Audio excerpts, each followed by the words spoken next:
Tout cela nous permet de comprendre que nos indépendances, octroyées de cette façon, étaient une passation de service.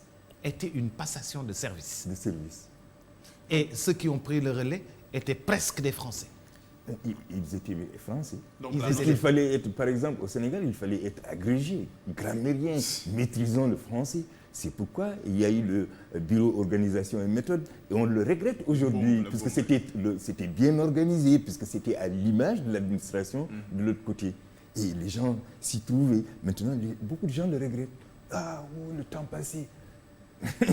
Le temps passé est passé.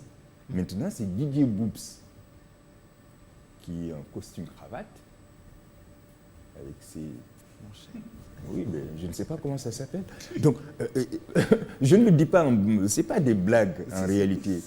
On rit, puisque bon, il faut qu'on se libère un tout petit peu. Mais je crois que c'est ça aussi qui nous plombe et qui fait que nous ne pouvons pas du tout refuser l'arrivée massive des multinationales qui nous rehaussent dans notre marche avec le pays de Macron, par exemple. Donc, on ne peut pas se détacher de ces gens. Nous ne sommes pas indépendants. L'indépendance est un leurre. Nous ne sommes pas souverains. Nous sommes indépendants, Nous sommes indépendants, mais pas souverains. Les deux ne vont-ils pas ensemble? Bien, il y a quelque chose qui ne va pas.